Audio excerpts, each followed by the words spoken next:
Hello. Good afternoon. Hi. So what is the paper are we doing today? Major 2020 paper 22. Major 2020 paper 22. So no calculators. Paper short there is. There is. Right. Guys, question number 1.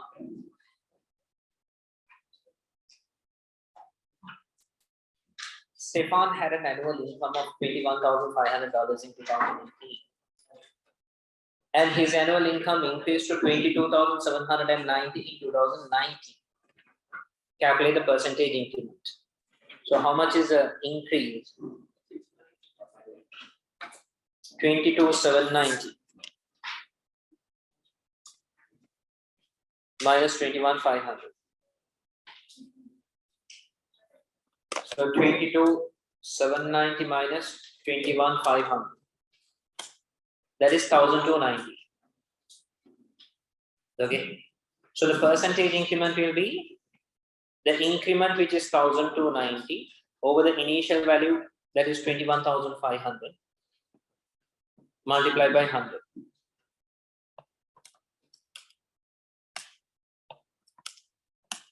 %. Is it 6%? Yes. Hi. Hello. Hello. Stefan invests $1,260 in a bank. The bank pays him simple interest at a rate of 2.5% per year. Calculate the amount Stefan has in the bank at the end of 3 years. So guys, 1,260 is the investment. So the interest for a year will be 1,260 to 2.6%. 2.6 over 100. That is for a year. That into 3.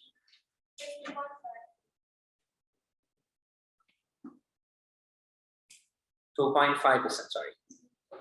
1,260 into 2.5%. That is the interest for a year. That multiplied by 3 will be the interest for 3 years. So what you are going to have at the end of 3 years in the bank will be the interest that you are earning plus the initial investment that you made is 1,260. Correct? Which is 1,260 into 2.5% into 3 plus 1,260. That is 1,354.5. This will be the amount of money that will be there in the bank. Okay.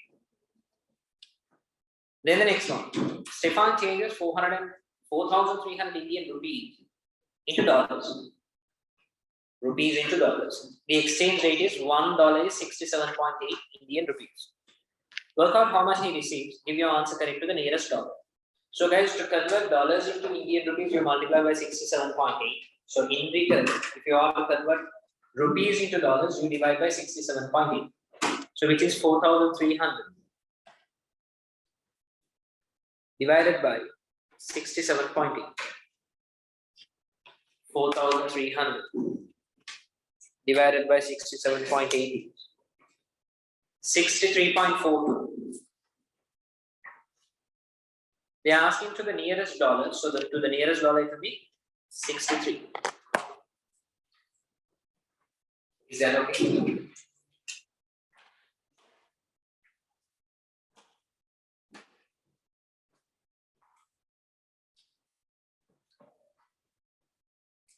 Right. Any questions with that? So 6 marks. Any questions, anyone? The question 2. The length of a rectangle is 6 centimeters more than its width. Width is W centimeters. The perimeter of the rectangle is 37 centimeters. Form an equation in W and solve it to find the width of the rectangle. So guys, now let's say this is the rectangle. The length of the rectangle is 6 centimeters more than the width. The width is W.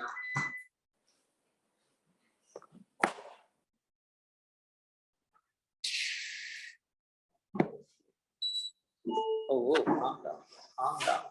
Chill. Guys, wait a minute.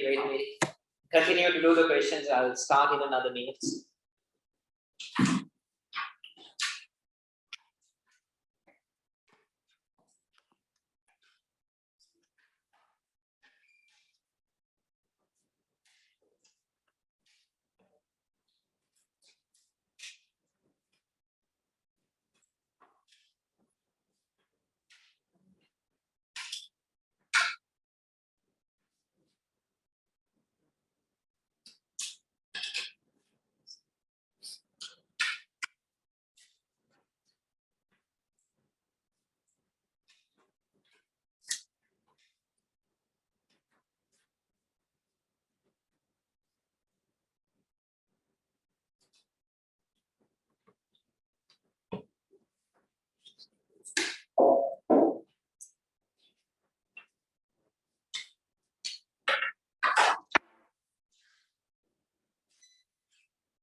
Okay, so we'll take the width of the rectangle to be W. So the length is 6 more. So the length is going to be W plus 6.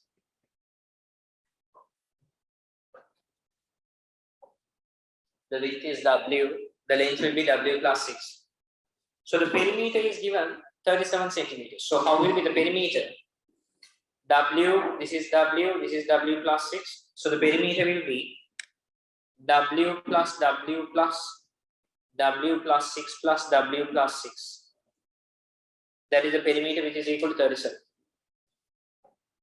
Okay, which is 4W plus 6 is 12.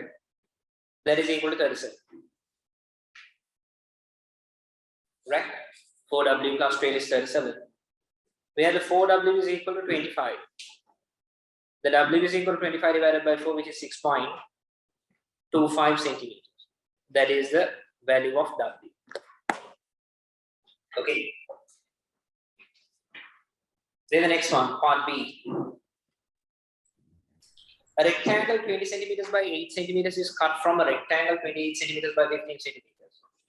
Each measurement is given correct to the nearest centimeter. Each is given to the nearest centimeter.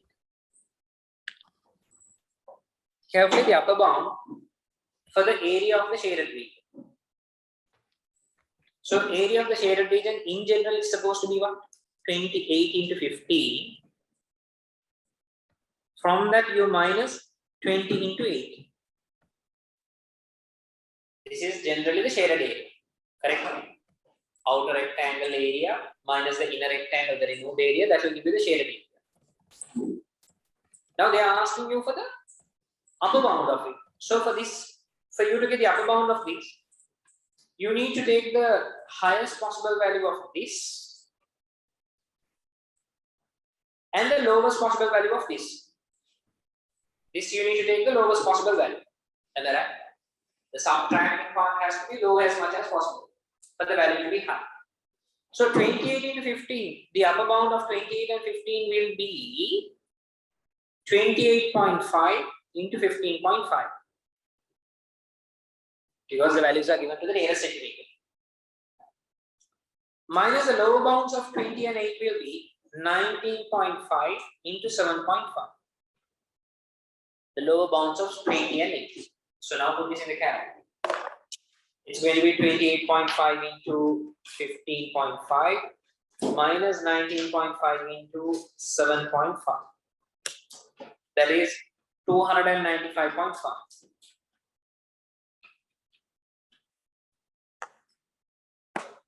Is that okay? Any questions? Any questions, anyone?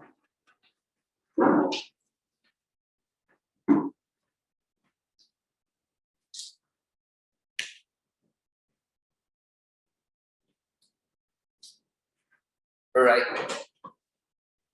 Question 3. A light air is fixed on a building 8 meters above the base.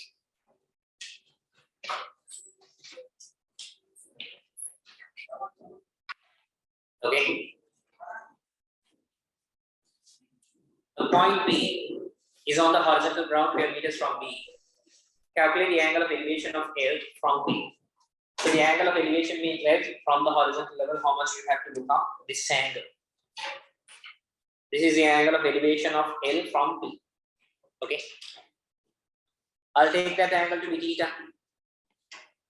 Now this is a right angle triangle. How can I find the theta? By taking tan. So if I take tan theta, opposite of adjacent, which is 8 over 12. So theta will be tan inverse 8 over 12. Tan inverse 8 over 12 is 33.7 degrees.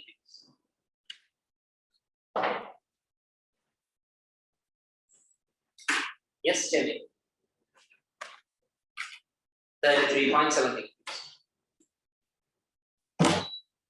Any questions? Okay. Then the part B. A ladder is placed on the ground at Q to reach the light L. The ladder makes an angle of 70 degrees with the ground. Calculate QL. So QL means this one, the length of the ladder. So again, guys, this is a right angle triangle. So now this time this is the angle, this is the opposite. I need to find the hypotenuse. So opposite and hypotenuse are connected by sine. Sine 70 is equal to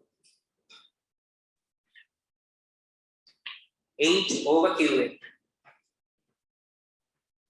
Okay. So if I get a QL subjected from here, QL is equal to 8 over sine 70. Correct? 8 over sine 70. 8 over sine 70. 8.513. 8.5.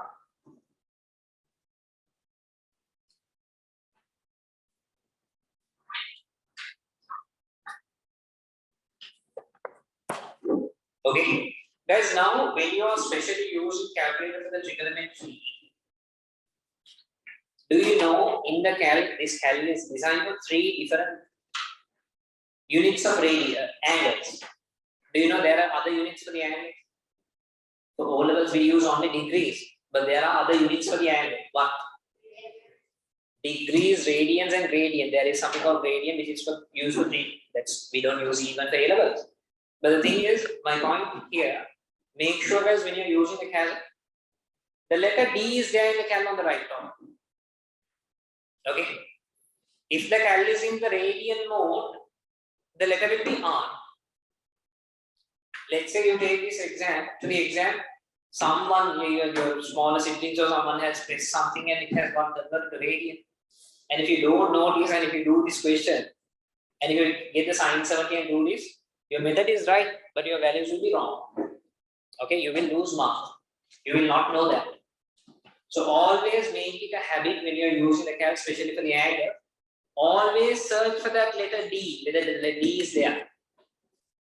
If the D is not there, what do you do? Let's say it's the R. Change it back to degrees. Do you know how to do it?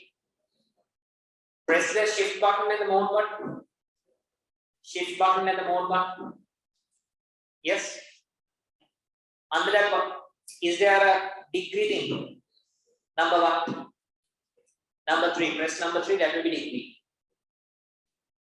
Press the shift and mode button. Is there a RAD thing? Radians. What is that? Number 4. Press number 4. Now can you see there is a letter R on the screen? Do you see that? So that means now the calc is in radian mode. Okay. So change it back to degrees. Right. Make sure the calc is in the degree mode always, because by O levels you only need degrees. Right. Part C. Part C. A vertical pole RS of length 1.6 meters is placed touching the horizontal ground, the light produces a shadow TS. The light produces a shadow TS of the pole on the horizontal ground. LRT is a straight line.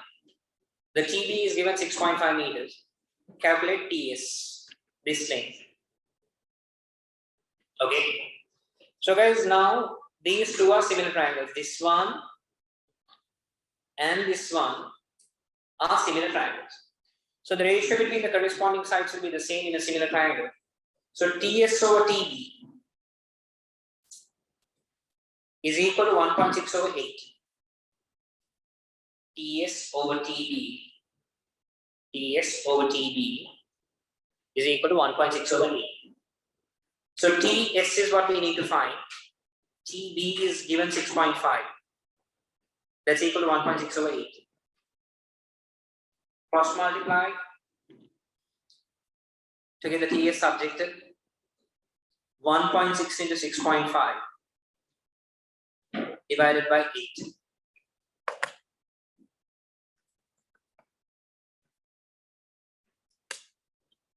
That's 1.3 meters.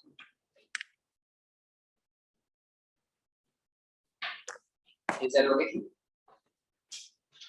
Any questions? Yeah, that's also fine. But isn't this easier? Definitely this is easier.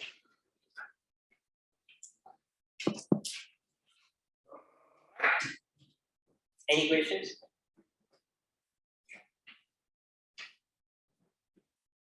Did you already have any exams so far? What did you have? English. English paper 1. How was it? Did you get this paper? So what is it? What do they ask in an English paper? Oh, sir, writing paper.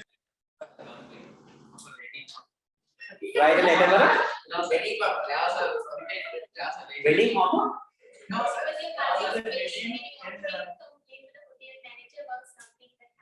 After the wedding or before the wedding? After the wedding, you are complaining to the hotel manager. So ask him. Sir, not complaining, like reporting mistakes they made in the wedding. And after the wedding, you are asking for money back. Is it? No, sir, not refunds. Then? Basically, you're suggesting like not to make mistakes in future weddings that they made in the wedding that happened. So whose wedding was it? Sir, cousin. Hey,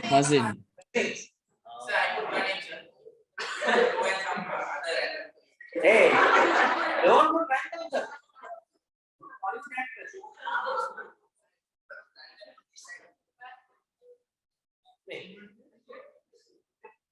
Okay. Right, question 4. Yeah.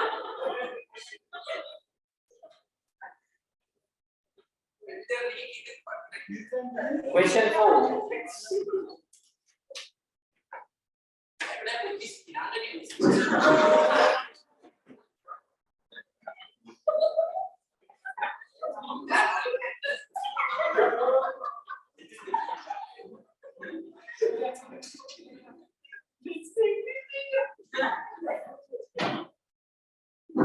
Question 4. The table summarizes the time. M hours that each student in a year group spent listening to music in one day. Some of the results are shown in the histogram. Okay. Using the histogram, find the value of P. So P is the frequency for the class from 1.5 to 2. 1.5 to 2 hours. The frequency density is 30. Frequency density is 30. So frequency density is, guys, we know frequency of a class width. So the frequency density is 30. That is equal to the frequency from 1.5 to 2 is P. Over the class width is 1.5 to 2 means it's a half. Class width is 0.5. Okay. So cross multiply to get the P subjected. P is equal to 30 into 0.5, that is 15. P equals 15. Then they tell you, as usual, to complete the histogram. So let's find the frequency density values for these. Guys, from 2 to 2.5, 2 to 2.5, the frequency density is 14 divided by the class width is 2 to 2.5 means 0.5. 14 over 0.5 is 28. And for the next one, 2.5 to 3.5, frequency is 23. Class width is 1, 23 over 1 is 23. Then the next one, frequency is 18 divided by the class width is 3.5 to 5 is a width of 1.5. 18 over 1.5 is 12. And the last one, frequency is 12 divided by the class width is 2. 12 over 2 is 6. Okay. So complete the histogram. 2 to 2.5 is 28. 2 to 2.5, 28 is here.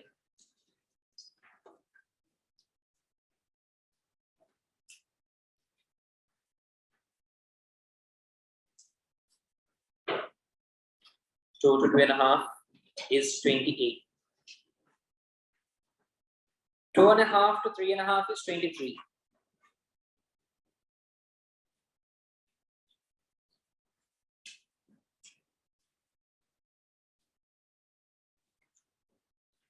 Two and a half to 3.5 is 23. 3.5 to 5 is 12.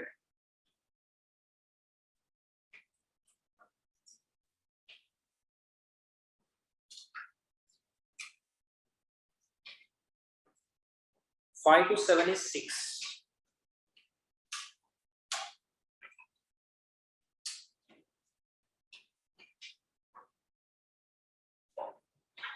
Okay, that's going to be the histogram.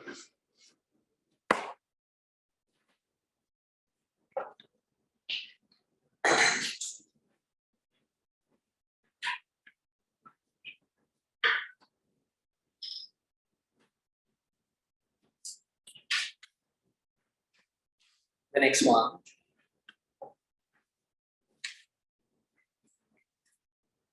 This table summarizes the time, CR, that each student in a group of 50 students spend cooking in 1 week. Calculate an estimate for the mean time spent in cooking. So guys, we need to get the mid value of each class and get the fx and sigma fx over sigma f will give you the full mean. Correct. So 0 to 2, what is the mid value? 1. 2 to 4? 3. 4 to 6? 5. 6 to 8? 7. 8 to 10? 9. Those are the mid values. Okay. Then you put up another column with all the x values multiplied with the corresponding frequency. So 1 into 8 is 8. 3 into 16 is 48. 5 into 15 is 75. 7 into 7 is 49. 9 into 4 is 36. So the mean is going to be sigma fx over sigma f. So what is the total fx? 8 plus 48 plus 75 plus 49 plus 36, 216 divided by the total frequency is 50 students. So which is 50. Okay, which will be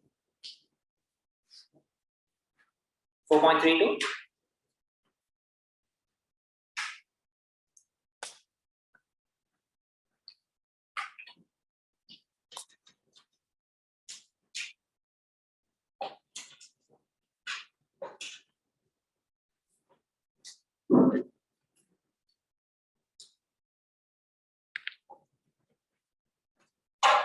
And the next one. Draw the cumulative frequency diagram. So guys, let me get the cumulative frequency values. I'll put another column here for the cumulative frequency values. 8 plus 16, 24. 24 plus 15, 39. 39 plus 7, 46. 46 plus 4, 50. So when the time spent is 2 hours, the cumulative frequency is 8. When it's 2, cumulative frequency is 8. So I'll put a cross here. When the time spent is 4, cumulative frequency is 24. 4, 24, that's here.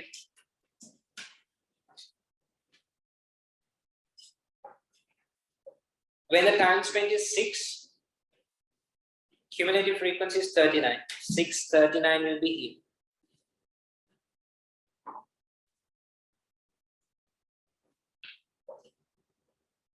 here. $8.46 here. 10.50, that's here.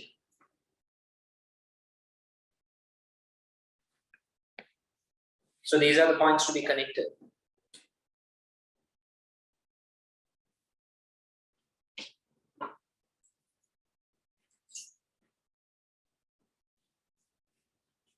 Try to make it smooth as much as possible. Use a pencil. Use a pencil. Use a sharp pencil.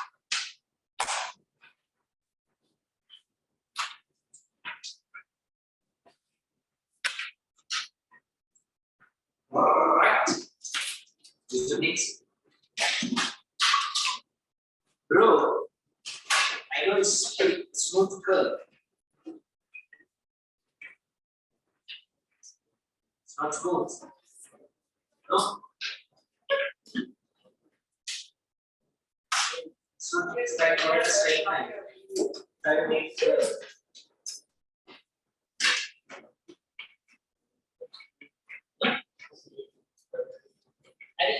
Eight plus 16, 24 plus 15.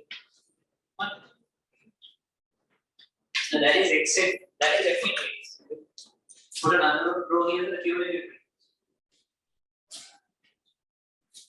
Good. No, BC is not a smooth. How come BC is smooth?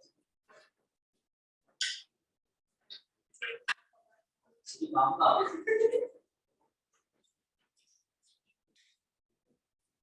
Good.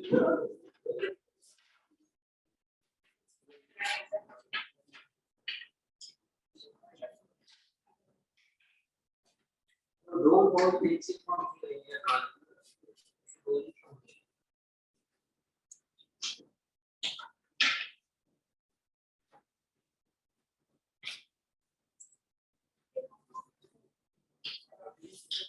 Yeah, this was one.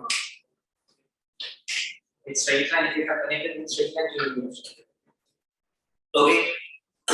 Because anyway, your questions that you will be answering afterwards based on the curve, right? So if the curve is inaccurate, your answers for the next part will be wrong. Guys, the next one, using the curve, using the cumulative frequency diagram, find an estimate for the median. So median means the middle value, right? Total frequency is 50. So the middle frequency will be 25. So what is the 25th term here? 25 is here. So when the cumulative frequency is 25, to my approximation, the time looks like 4.2 hours.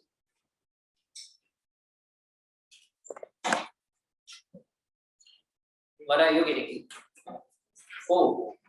No, it can't be 4. It has to be a bit more than 4. 4.1 or 4.2? No?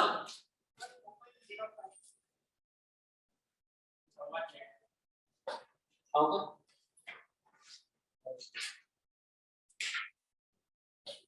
That is what 4.05 is. Each box is 0.2. 5 here, 4.2 here, 4.1. So it has to be either 4.1 or 4.2. Either 4.1 or 4.2 is acceptable. Okay. So see, when the cumulative frequency is 25, what is the time swing? Is that clear? Any questions? Any questions, people?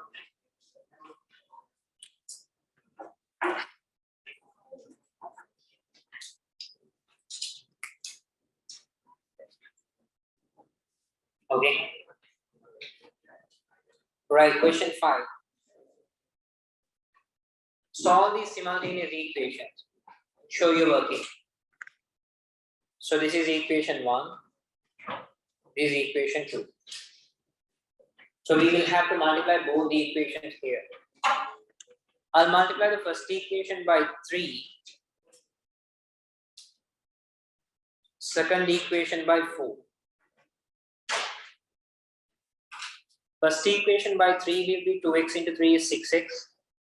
Minus 4y into 3 is minus 12y. 11 into 3 is 33.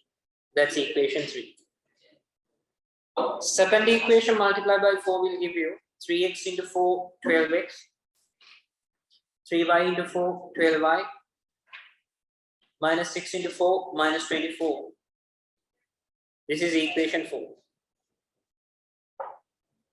Okay. So there is a minus 12y and a plus 12y at them. At the third equation and the fourth equation.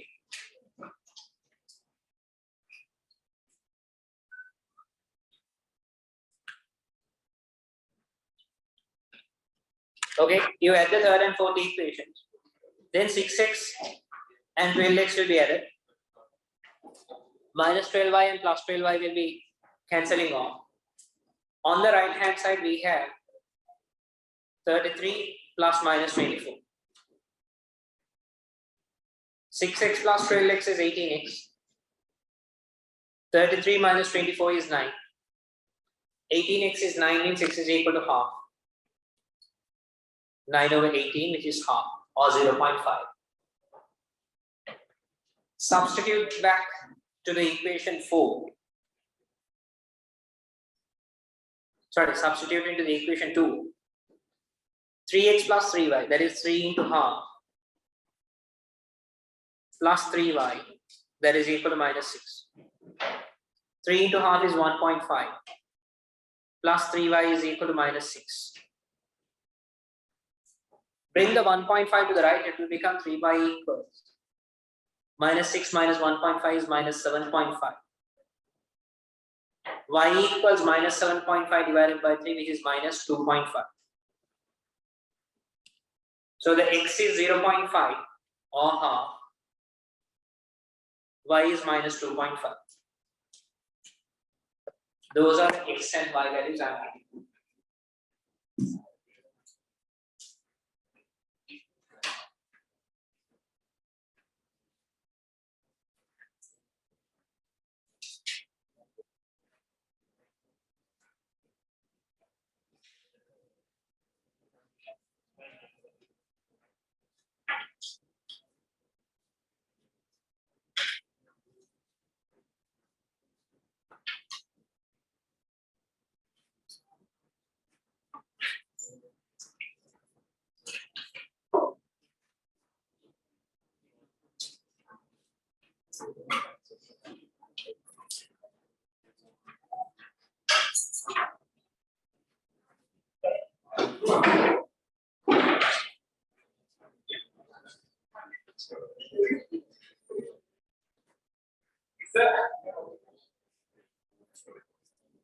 Yes.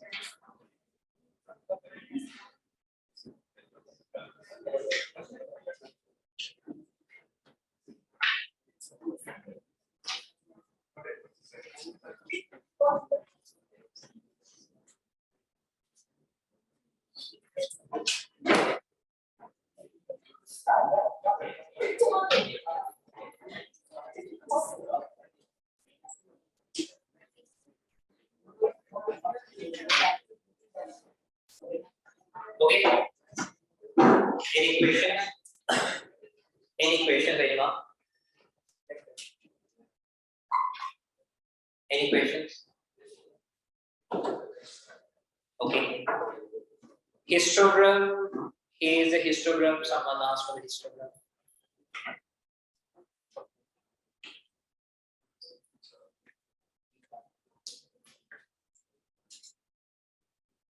Right? Fine. Guys, the part B, question 5 part B. Solve the equation showing your working and give your answers to 2 decimal places. So 2x square. Take off the brackets, 3 into 8, 24. 3 into minus x minus 3x. Bring everything to the left, it will become 2x square. Minus 3x will become plus 3x. 24 will become minus 24. That's equal to 0. Okay. So it's a quadratic equation. To solve it, we use the formula x equals minus b plus or minus square root of b square minus 4ac divided by 2a. So in this equation, a is 2, b is 3, and c is minus 24. So minus b will be minus 3 plus or minus square root of b square, which is 3 square, minus 4 into a is 2, into c is minus 24, divided by 2 into a, that is 2 into 2, which is minus 3 plus or minus square root of 3 square is 9, minus 4 into 2 into minus 24 will become plus 4 into 2 into 24, 192, divided by 2 into 2 is 4, which is x equals minus 3 plus 192 plus 9 is 9 plus 192 is 201, root 201 over 4. Or the other one is x equals minus 3 minus root 201 over 4. Two answers are there, plus or minus. Okay, so one is going to be minus 3 plus root 201 over 4. That is becoming to 2 decimal places 2.79. The other one, minus 3 minus root 201 over 4. That is minus 4.2.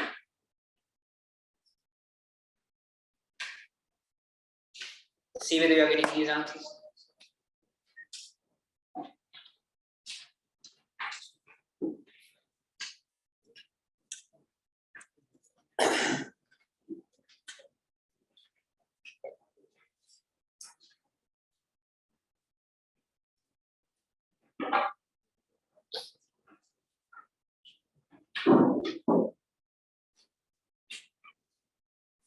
Okay. Any questions?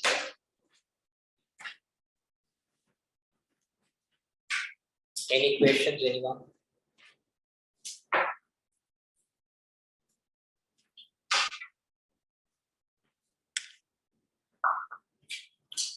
Right.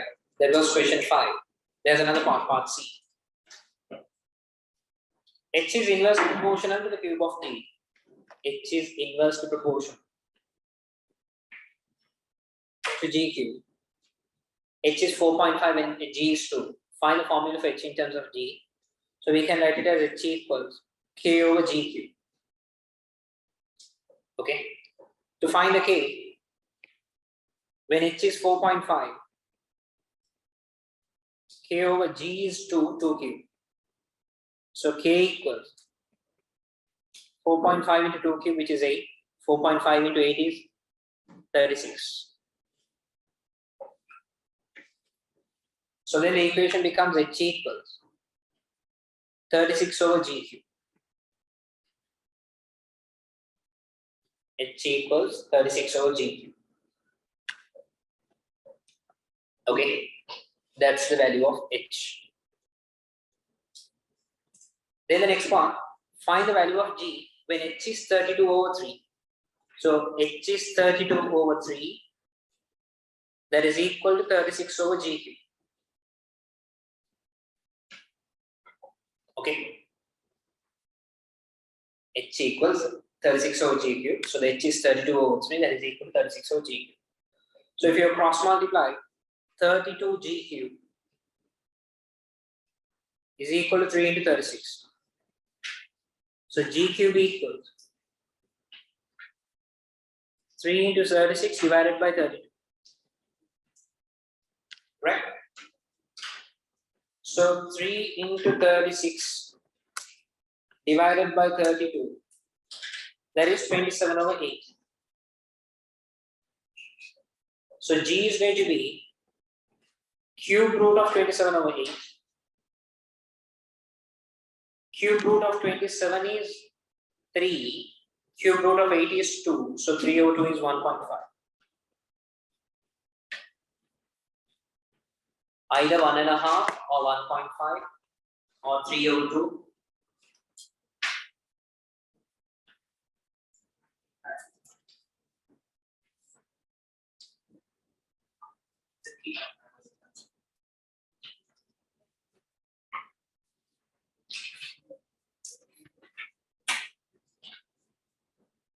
Okay.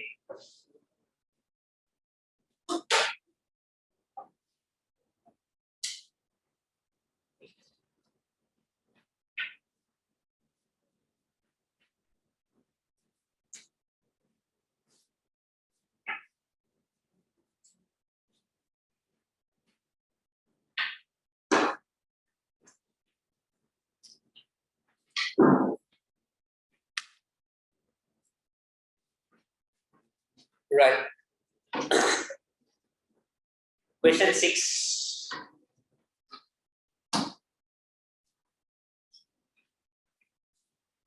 Two of these cards are chosen at random. They are placed next to each other to give a 2-digit number. They are placed next to each other to give a 2-digit number. Find the probability that the 2-digit number is less than 30.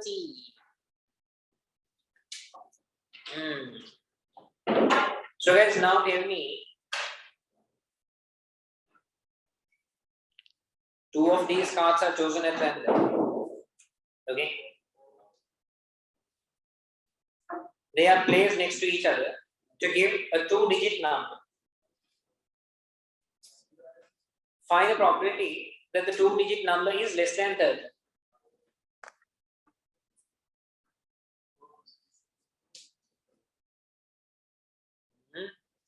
It's only one mark. I'm thinking, why only one mark? Fine, okay, now tell me, forget about less than 30, more than 30, will you tell me, in total, how many 2-digit numbers can you make? Huh? Huh? In total, how many 2-digit numbers can you make?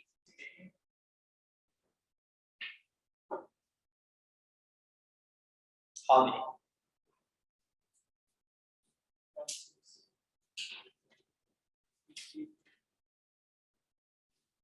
How many?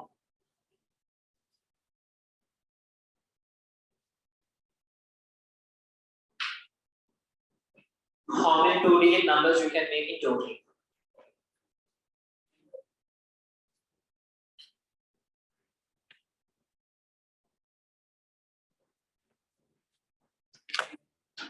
Okay, I'll give you a minute. Think about it. Tell me in total how many 2-digit numbers can you make in total?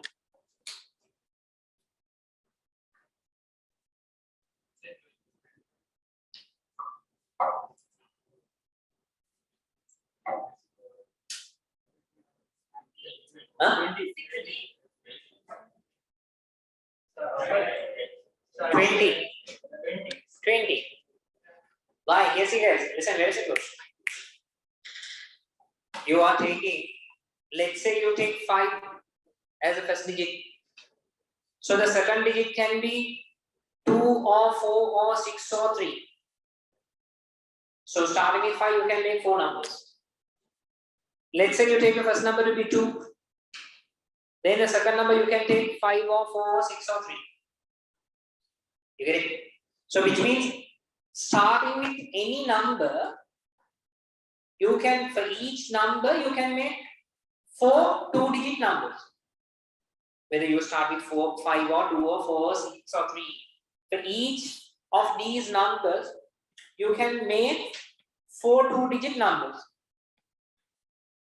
Am I right? So in total, how many 2-digit numbers can you make? Tell me you. 20. Total is 20. Right? Then let's say, find the probability that the 2-digit number is less than 30. No? So if, now look at the numbers 5, 2, 4, 6, 3. So if the 2-digit number to be less than 30, definitely the first digit has to be 1, 2. So taking the first digit as 2, how many numbers can you make? 4 numbers. So isn't it supposed to be 4 over 20? No? 4 over 20, right? So 4 over 20 is 105. So there are 4 numbers which are less than 30 and there are 20 numbers in total. So the probability that a 2-digit number is less than 30 will be 4 over 20, which is 105. Okay. Yes. Then the next one. List all the possible 2-digit numbers that are prime.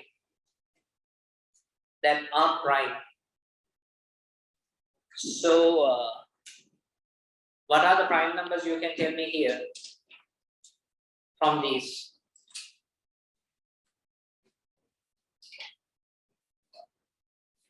So guys, now here see there are only 2 odd numbers, right? 5 and 3. Tell me this will. Can a prime number be even? No. Can a prime number be even? Are there prime numbers which are even? No. Yes. What is that? 2. 2 is the only even number which is prime. Okay. So now 2 is not in the business because we are talking about 2-digit numbers, right? So definitely, the prime number has to be an odd number here. Can the prime? So that means the prime number has to be either finishing with 3. The second digit has to be either 3 or 5. Can it be 5? No, because if you end it with 5, it will be a multiple of 5. 15, 25, 35, 65, 75, all are multiples of 5. That can't be. So that means definitely the second digit has to be 3. Now let me see what are the first digits we can take. 53? Is 53 a prime? Yes. 23? Yes. 43? Yes, 43 is prime. 63? No. So these are the prime numbers which are 2 digits from the 5 numbers they have given. Okay. 53, 23 and 43. Those are the prime numbers which we can make from these.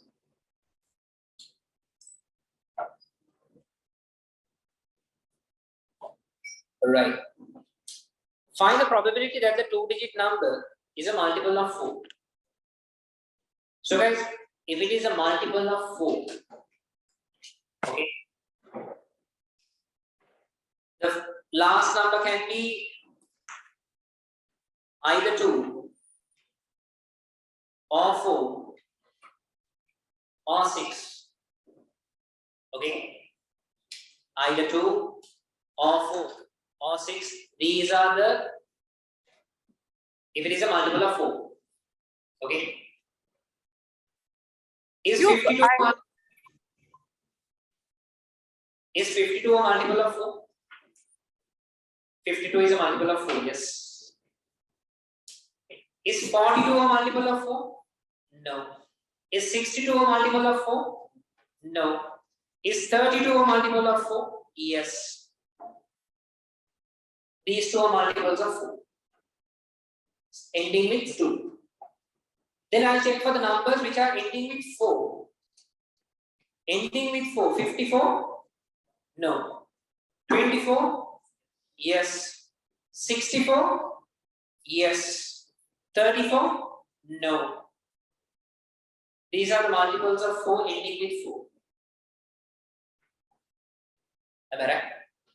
Then ending with 6. 56? Yes. 26? No. 46? No. 66? No. 36? Yes. These are the numbers ending with 6 and becoming multiples of 4. So in total, tell me how many multiples of 4 are there? 6. So find the probability that the 2-digit number is a multiple of 4. It will be 6 over 20. 3 over 2. Or 0.3.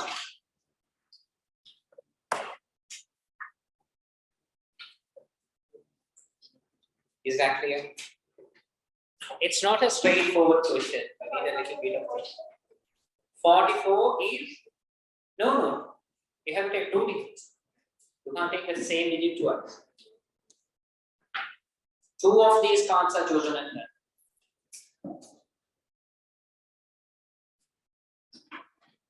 Okay.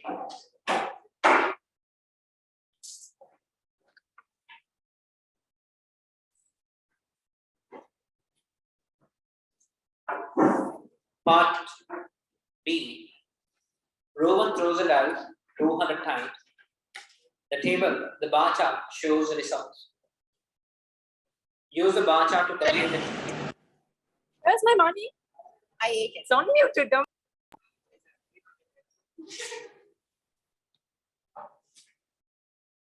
Where is the money? Huh? Oi. Where? Use the table. Use the bar chart to complete the table. Number of dice. Number on dice is 4. Frequency is how much?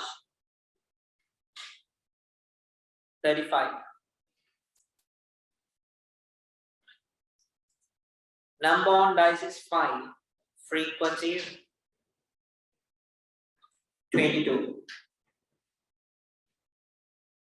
6, the frequency is 38. Okay. Using Rowan's results, find the relative frequency that he threw a number less than 3. Okay. Guys, what is the total frequency? 200. What is the frequency he threw less than 2? Less than 3? Less than 3 is these two, right?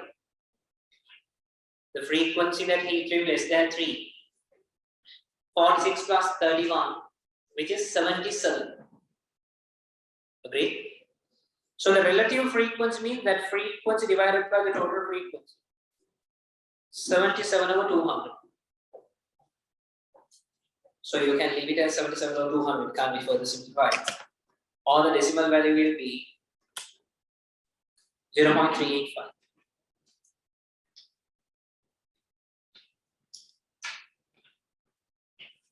Okay. Rowan says that the dice he has thrown is not a fair dice. Make 2 comments to explain why the dice may not be fair. By looking at this,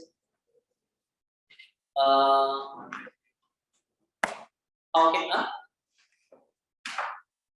there is high probability of getting one. Which number? Number 1. So there are 46 number 1s. So that you can give as a reason. Make 2 comments to explain why the dice may not be fair. So 1, you can say the probability of getting number 1 is high.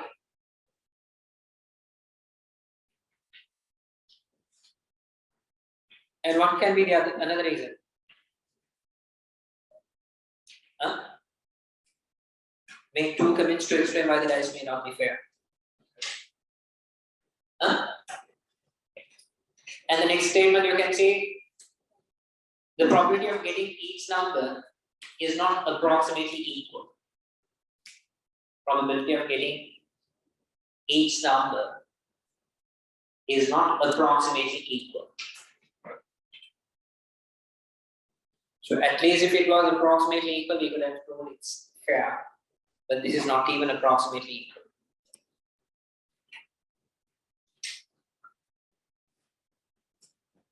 Okay, right?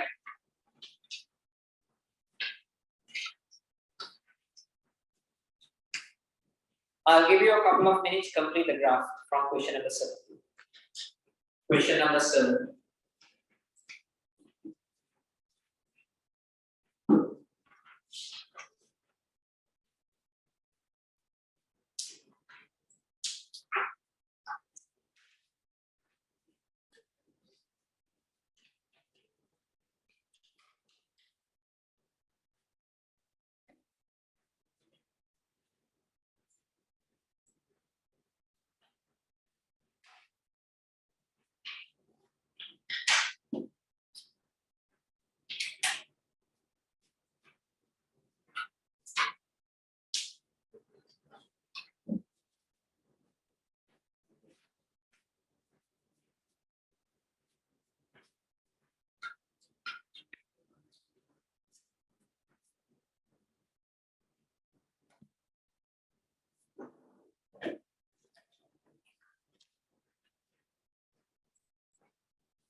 The table shows some values for y equals 4 to the power x.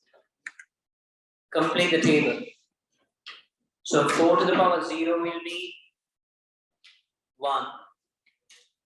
4 to the power 0.5 will be what? 2.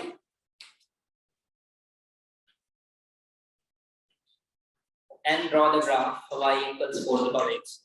Mark the point. When x is 0, y is 1. X is 0, y is 1 is here.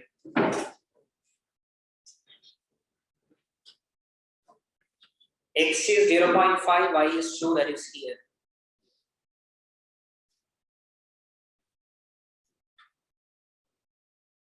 X is 1, y is 4, that's here.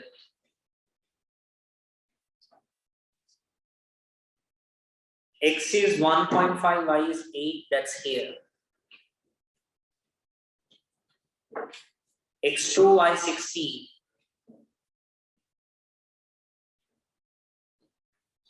X 2.5, y 32.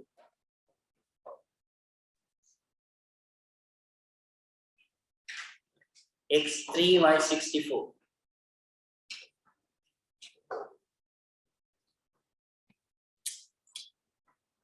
Connect them with a smooth curve.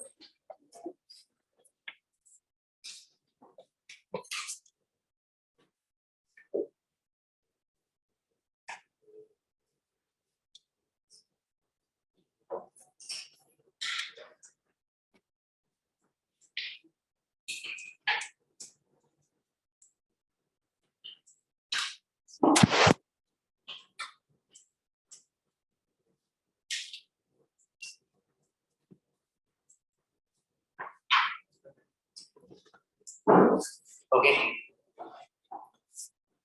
Connect it with a smooth curve.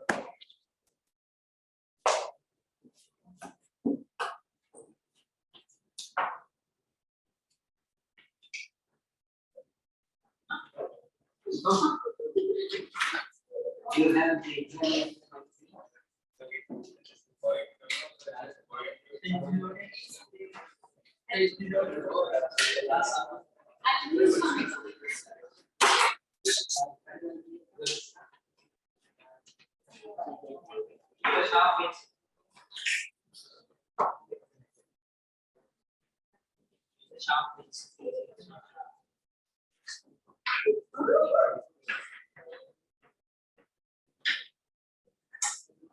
okay.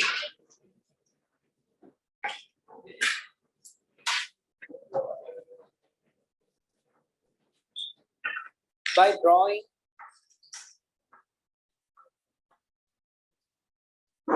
a tangent, estimate the gradient of the curve when x is equal to 2. So guys, at x equals 2, let's draw a tangent which is going to look like this.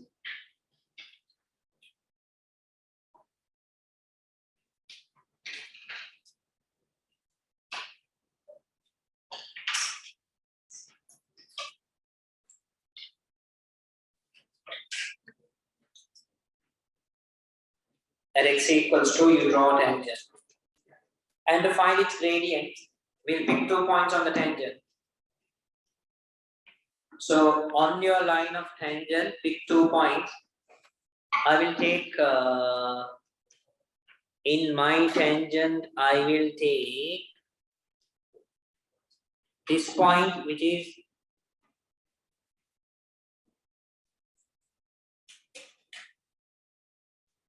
I will take this point, which is 2.75, comma 31. That is a point on the tangent for me. You don't have to take my point. And this point I will take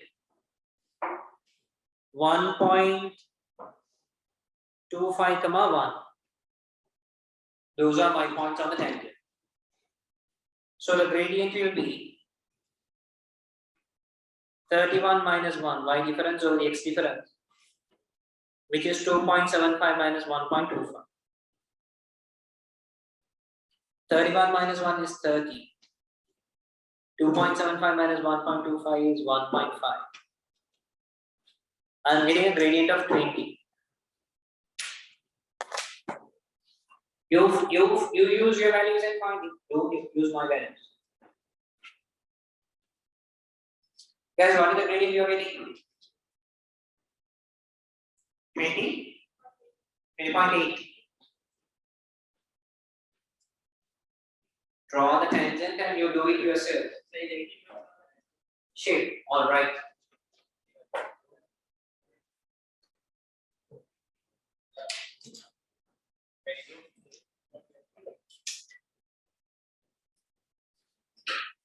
Pick 2 points and write their coordinates.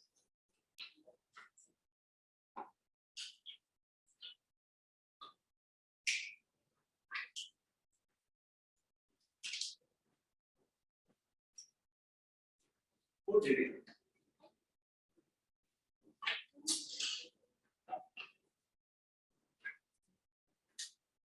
Take the tangent, go up.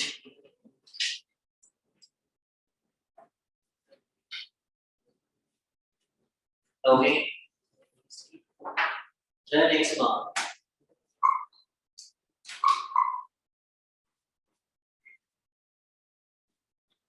The next one. Question 4. Sorry, part 4. The solution of the equation 3 times 4 to the power x plus cx plus b equals 0 can be found from this point, from the points of intersection of y equals 4 to the power x and y equals 20x minus 2. Find the values of a and b. So which means guys, we need to equate these two equations. So 4 to the power x equals 20x minus 2. Okay. The solutions of the equation 3 into 4 to the power x plus x plus b can be found from the points of intersection of this one and this one. So you equate them, find the values of a and the values of b. 4 to the power x, we make it equal to 20x minus 12. Okay. But we want it to be 3 into 4 to the power x, right? So multiply the entire equation by 3. It will become 3 into 4 to the power x. 3 into 60x is 3 into 20x is 60x.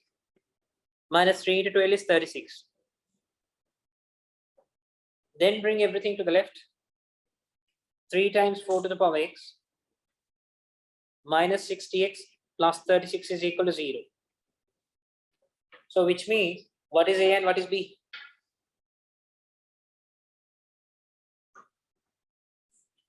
What is A and what is B? A is minus 60. B is 36. A is minus 60. A is minus 60 and B is 36. By drawing the line y equals 20x minus 12 on the grid of a C, find all the solutions of this equation. So we have to draw the line 20x minus 12. So guys, to draw the line y equals 20x minus 12, we need a couple of points. I'll take x equals 1. When x is equal to 1, y is equal to 20 into 1 minus 12. 20 into 1 is 20, 20 minus 12 is 8. Okay. And then I'll take x equals 3. When x is 3, y equals 20 into 3 minus 12. 20 into 3 is 60. 60 minus 12 is 14. So the 2 points I'm going to mark are, when x is 1, y is 8. X is 1, y is 8 is this point. When x is 3, y is 48. X3, y is 48 is this point. Connect those 2 points with a straight line.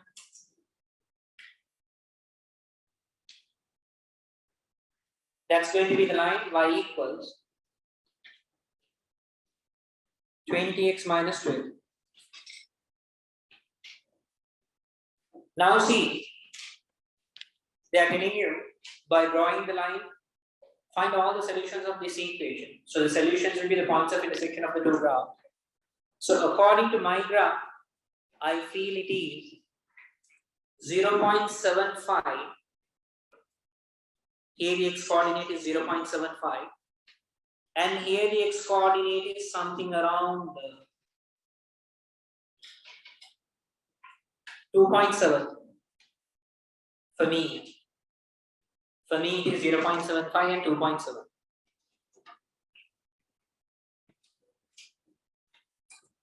And tell me what are your values? Hello. See where the two graphs are intersecting. Find it accurately.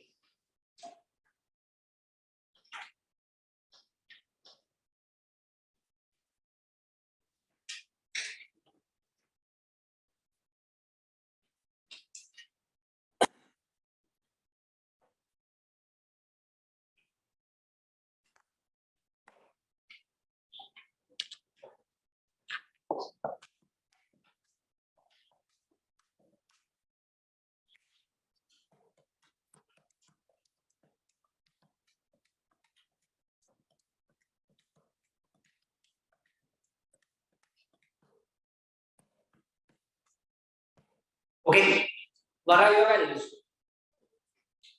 Same. Good, very good.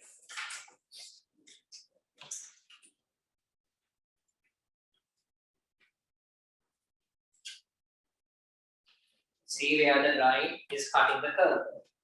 Those x coordinates will be the solution.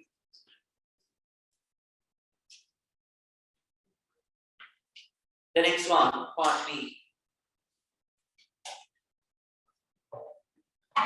Here is a sketch. Here is a sketch of the diagram of a quadratic equation, of a quadratic function. The curve has maximum point at P, Q. Find the value of P and the value of Q. Without any effort, you can find the value of P. What is that? What is the value of P?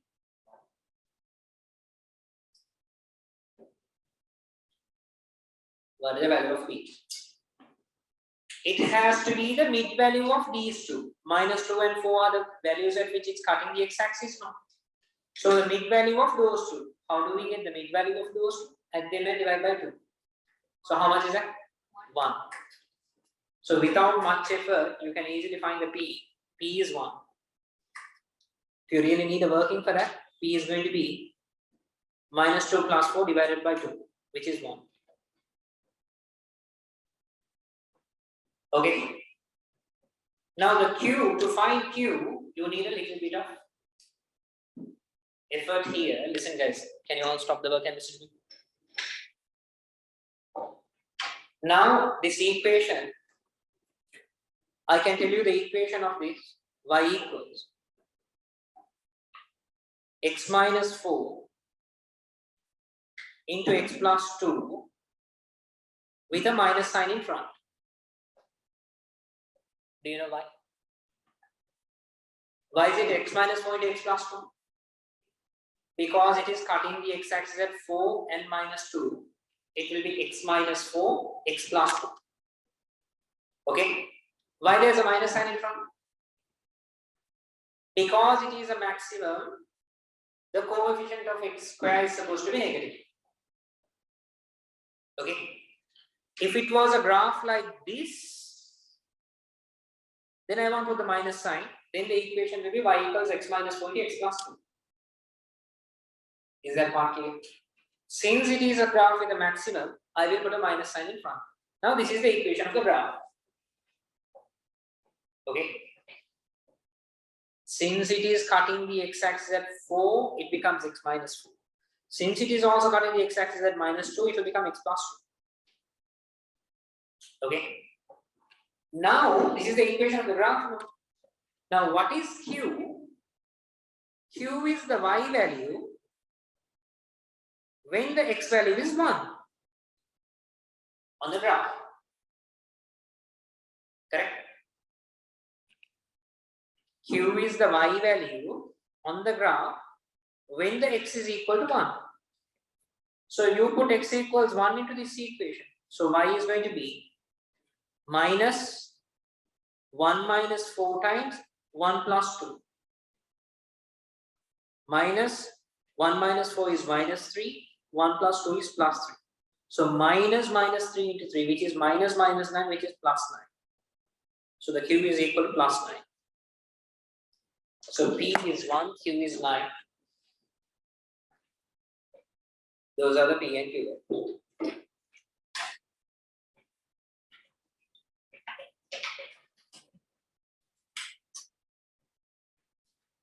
Any questions?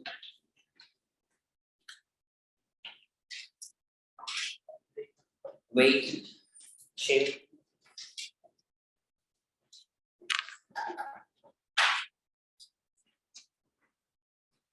We have how many more questions? 4 more. We'll do one more and take a break. Question number 8. A birthday cake is in the shape of a cylinder. There are 2 layers of cake and 1 layer of icing in the middle. Okay. There are 2 layers of cake and in the middle they have put an icing layer. Each layer of cake has a radius of 10 centimeters and a height of 3 centimeters.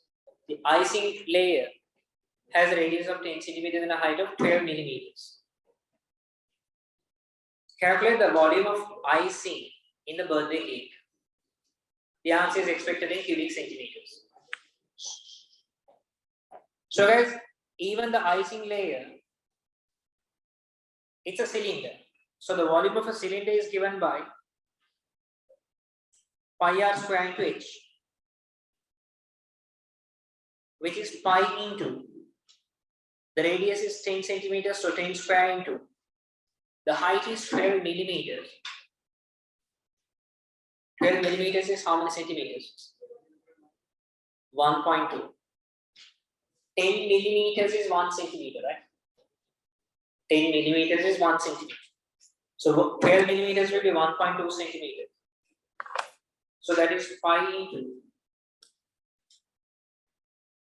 100 into 1.2.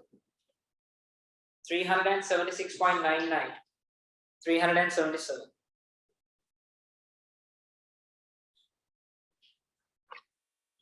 377 cubic centimeters. Okay. The top and curved surface of the birthday cake are now covered with chocolate. The top and the curved surface of the the top and the curved surface of the birthday cake are now covered with chocolate. Calculate the area of the birthday cake that is covered with chocolate. So guys, the top area is, if I take it as A1, that is pi into 10 square. It's just a circle. The top surface, which is pi into 10 square, which is 100 pi. Okay. The curved surface area is given by, of a cylinder, 2 pi RH. Am I right? The curved surface area of a cylinder is given by 2 pi RH. Now for the curved surface area, which is 2 pi, the radius is 10. What is the height of the entire cylinder? What is the height of the entire cylinder? 7.2 centimeters. So 2 pi into 10 into 7.2. 7.2 into 72 into 2, that is 144 pi. Okay. So the total area will be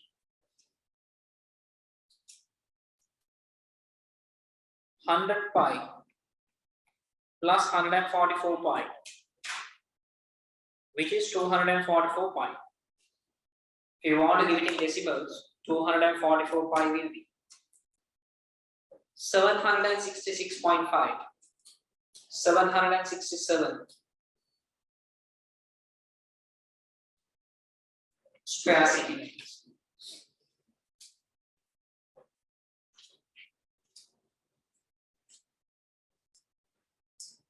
Square centimeters. That is the total area which is covered with chocolate.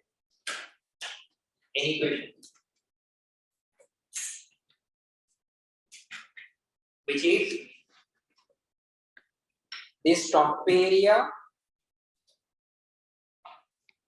and this curved surface area.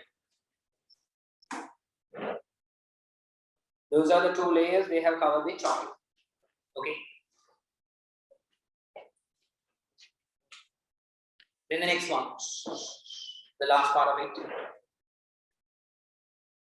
Anil has a slice of his chocolate covered with birthday cake. His slice is a prism of height 7.5 centimeters. The top of the cake is a sector of radius 10.3 centimeters. An angle x. The volume of his slice is 200 cubic centimeters. The volume of his slice is 200 cubic centimeters. Calculate the value of x. For a prism, the volume is given by the cross-sectional area multiplied by the length or the height, right? Okay.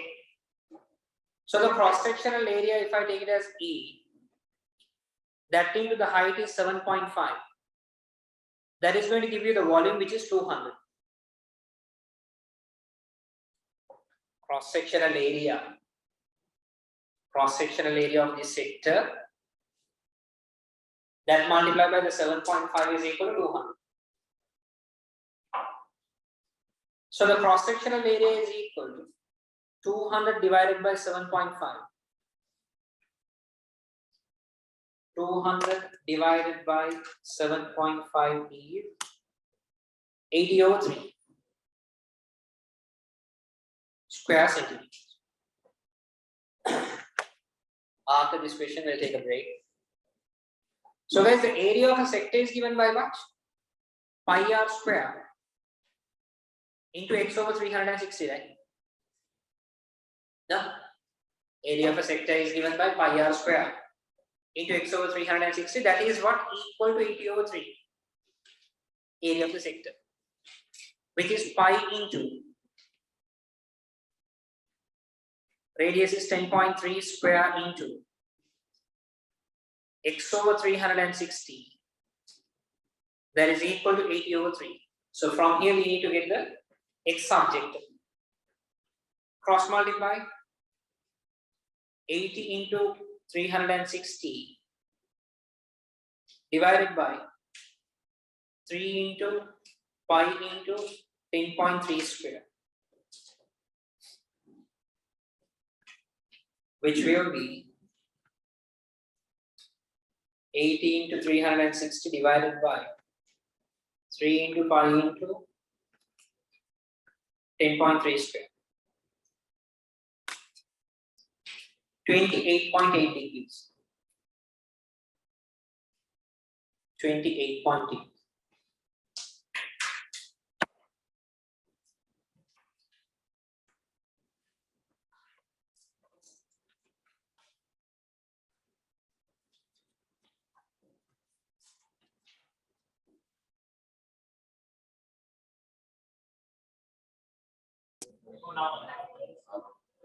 Hi.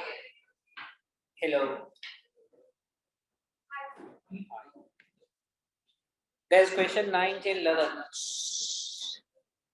Question 9, 10, 11. Question 9.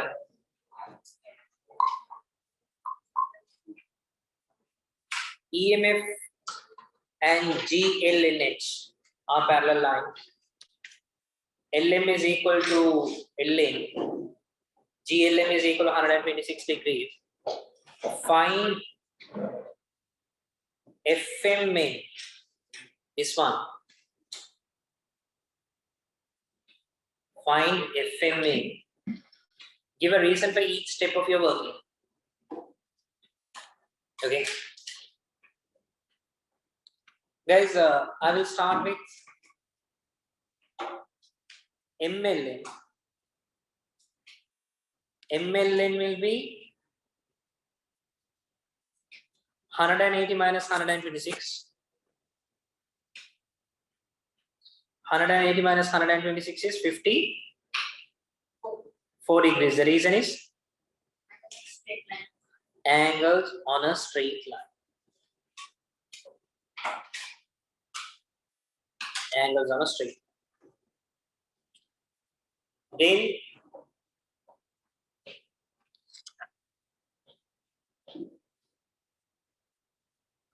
this one is going to be equal to this one. Correct? So I will find MNL 180 minus 54 divided by 2. Agree? 180 minus, this is 54. 180 minus 54 will give you these two angles, that divided by 2. So 180 minus 54 is, and that divided by 2 is 63 degrees. What can we give as a reason? Opposite angles in an isosceles triangle are equal.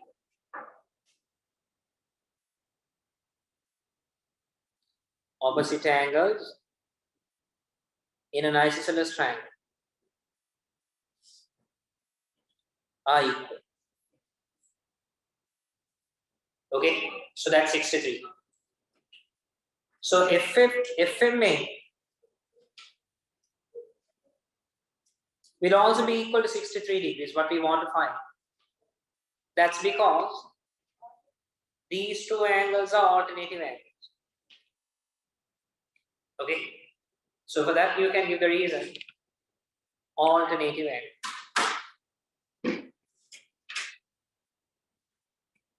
So conclusion, FMN is equal to 63 degrees. For the final answer 1 and 1, 2, 3 for these 3 steps. No, maybe 1 here, 1 for these giving reasons. 1, 1, 1, and 1 for the reasons. Okay. Part B. A, B, C, D are points on the circumference of a circle with center O. BD and AC. BD and AC intersect at the point E, where BC is the diameter. Angle ACD is given X. DOC is given Y. Find an expression in terms of X and Y for DBC.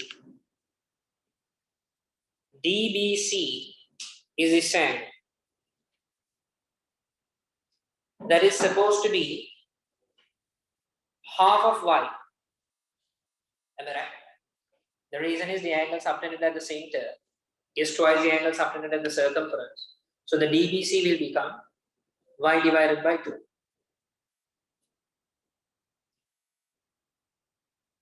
Y over 2. Okay, that's DBC. ABD. ABD will be, you see, if you look at this arc is subtending an angle XC at the circumference. The same arc is subtending an angle here. So the angle subtended by the same arc at the circumference will be the same. So ABD will be X.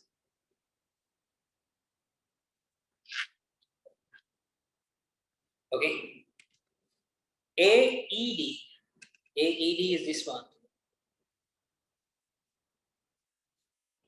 So guys, how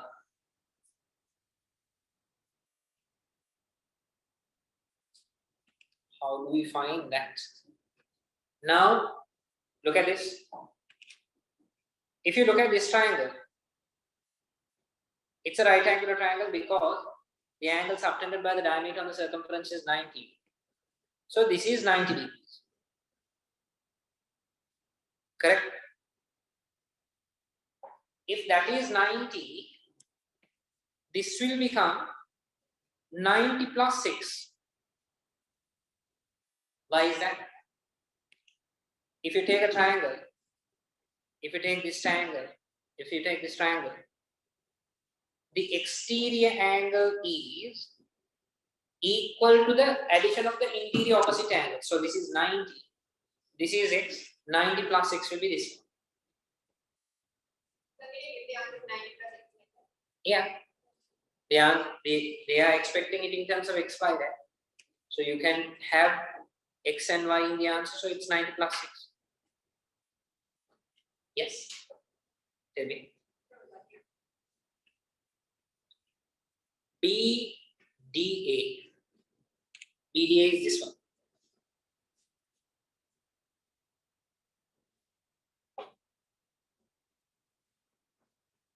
BDA is this one.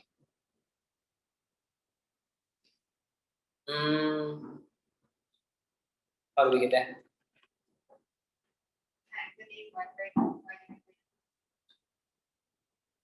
This is YO2, correct? Because if you look at this arc is subtending a Y at the center. So the same arc is subtending an angle here. So this is supposed to be YO2. This is YO2. Now, if you look at this triangle, all angles should add up to 180. So from 180, we will remove this angle and this angle. Then we will get this angle. Okay.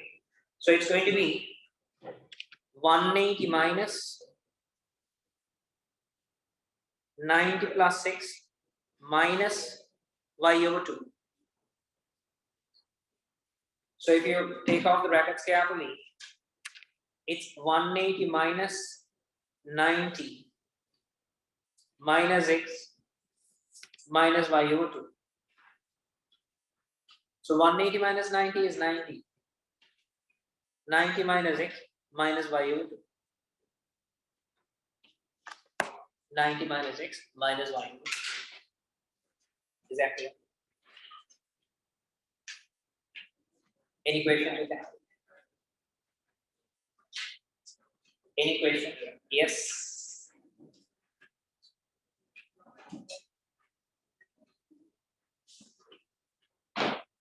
I repeat, listen. This arc is subtending y at the center. The same arc is subtending an angle here at the circumference. So this angle will become y over 2, half of y. So this angle is already 90 plus 6. This is y over 2. This angle is what we want. So from 180, you remove this y over 2 and you remove this 90 plus 6, you get the answer what you want. So it's 180 minus 90 plus 6 minus y over 2. So that you simplify, you get the answer.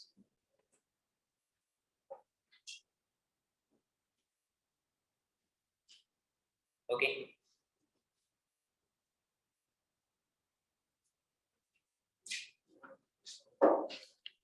The next one, 10th one.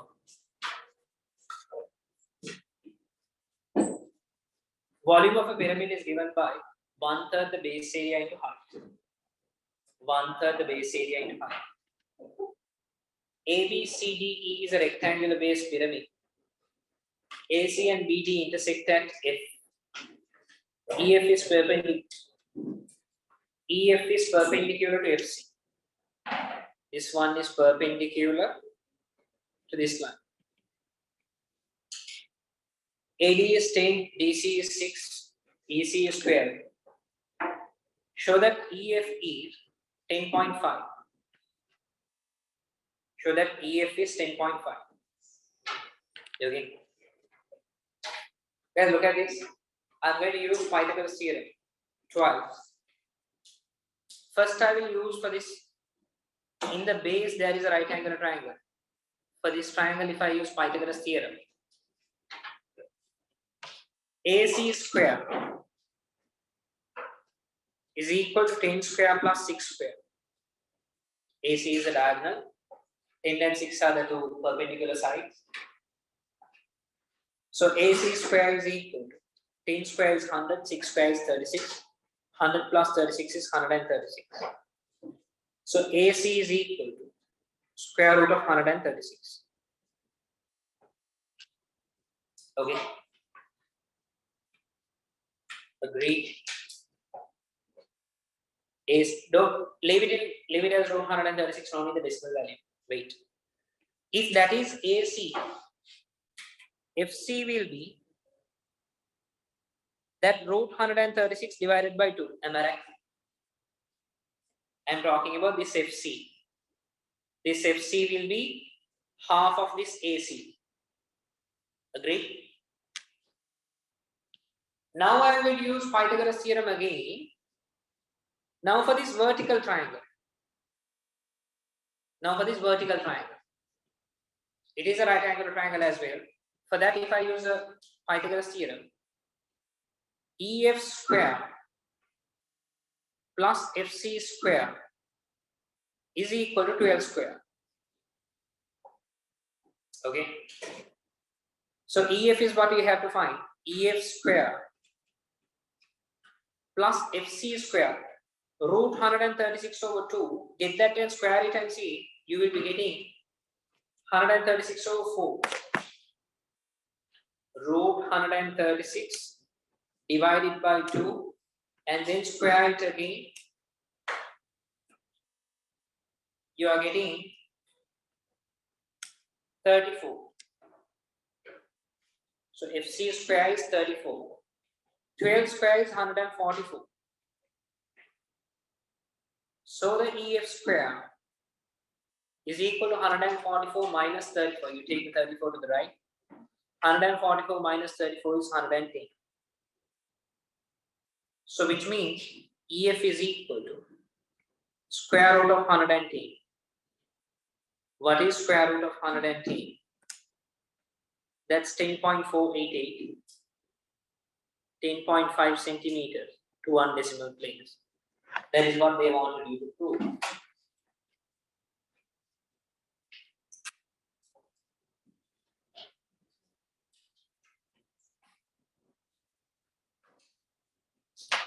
Agreed? Then the volume of the pyramid, that is easy. Volume of the pyramid is given by 1/3 the base area into height. So that is 1/3. The base area is 10 into 6. It's a rectangle, basic base area 10 into 6. And the height is EF, which is 10.5. That is 1/3 10 into 6 into 10.5. 210 cubic centimeters is the volume of the pyramid. Okay. Right? Any questions?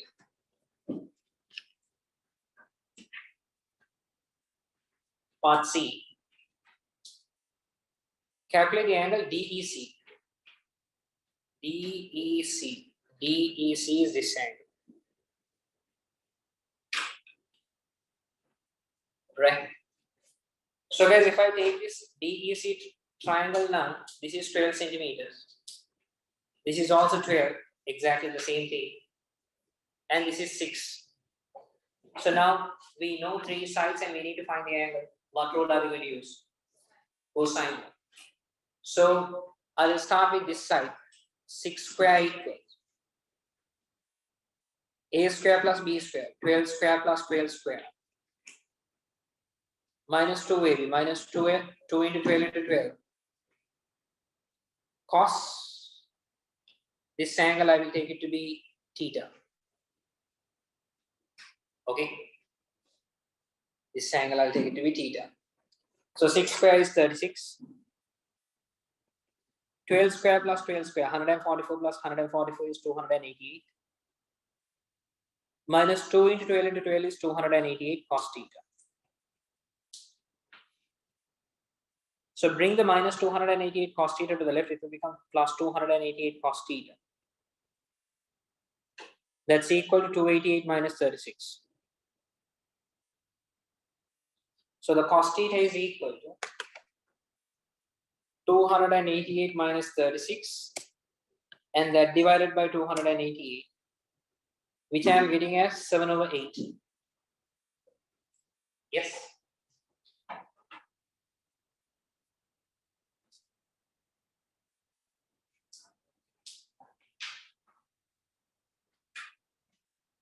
So the theta will be cos inverse 7/8.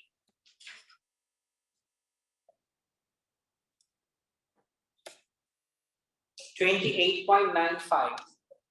29 degrees to 1 decimal place, it will be 29.0 degrees.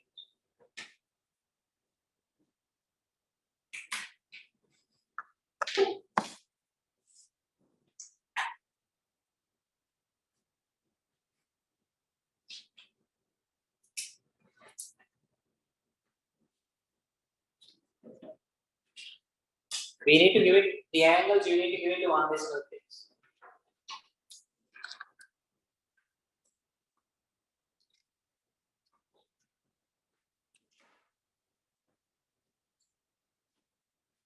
Okay.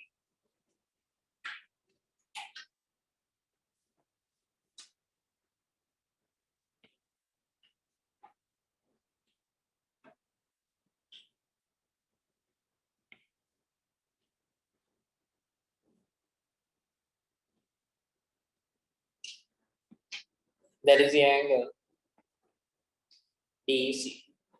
Then calculate the area of the triangle DEC. Area of the triangle DEC means this area. We can use half AB sin C. Area is given by half AB sin C, which is half 12 into 12. The 12 and 12 are the two adjacent sides into sine 29. The in between angle is 29.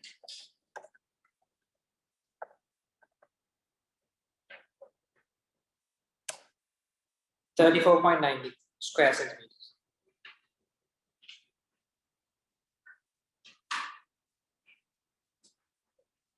34.9 square C.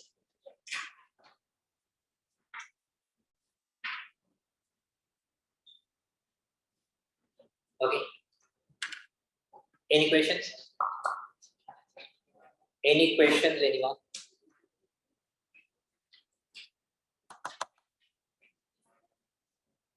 Last one. Question 11. Describe fully the single transformation that maps A onto B. Guys, what is A onto B? Reflection in what? In the line y equals minus. Reflection in the line y equals minus. Okay. Triangle A is mapped onto triangle C by the single transformation H, A onto C. Find the matrix H. That's what is A into H is what?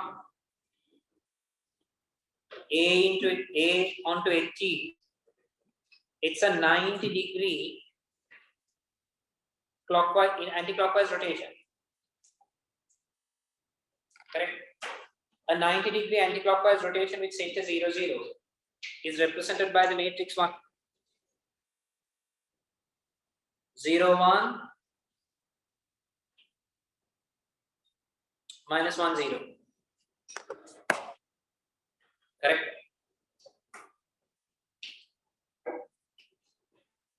-90-degree anti-clockwise rotation is 0, 1, minus 1, 0. So how do you decide that? You compare it with this one, 1, 0, 0, 1. So 1, 0 is here. No? So 1, 0, when you rotate it 90 degrees, it will come to 0, 1. So this 1, 0 will become 0, 1. Okay? And this 0, 1 here, when it is rotated 90 degrees anti-clockwise, it will come here to minus 1, 0. So the 0, 1 will be replaced with minus 1, 0. So that becomes the transformation matrix. 0, 1, minus 1, 0. Okay. That is the transformation matrix for 90-degree anti-clockwise.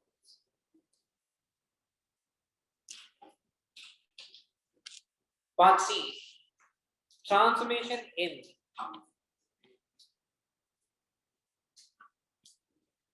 is a reflection in the line x equals 2. X equals 2 is this line. Transformation M is a reflection in the line x equals 2. Transformation R is a rotation 180 degrees above 0, 0. A is mapped down to D such that RMA is equal to D. A is mapped onto D such that RMA is equal to D. That means on A first you perform M and then on that you perform R. First on A if you perform M, what is going to be MA? Reflection in the line x equals 2. Reflection in the line x equals 2 will look like this.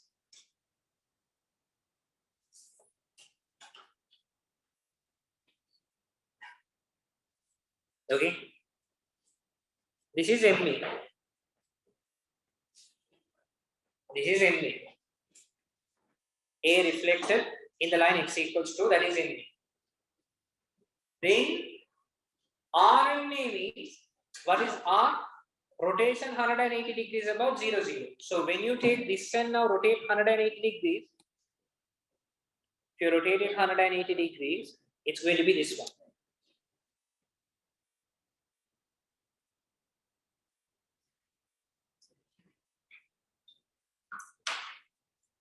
So this is going to be the D.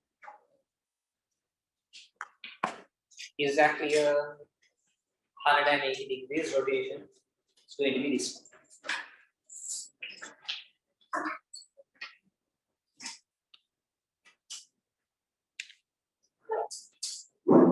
Right.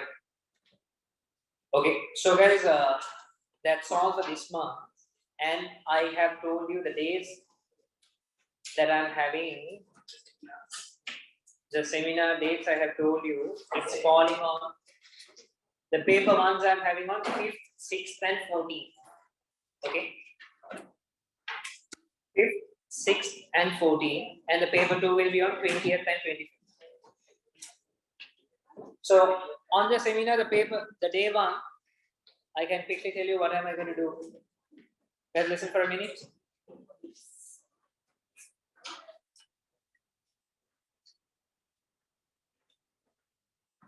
The day 1, these are the topics I will be doing. Ratio, scatter diagram, LCM, HCM, variation, coordinate geometry, and sequence. Okay. And the day 2.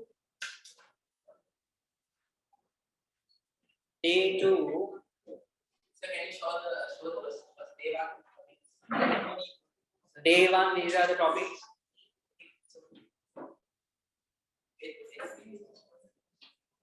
Day 1. And this is day 2. Percentages, graphs of inequalities, functions, stats and sets. And day 3.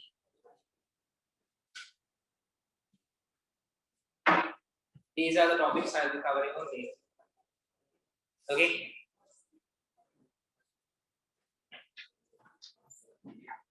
Right. So that's it for the day. Bye. See you later. Have a nice weekend. And if you are doing any exam before that, good luck. All the best. Do it. Do you have anything before that? English. Again, English. English. So your name is going to be there by Okay, guys. Bye. See you later. All the best. Do it.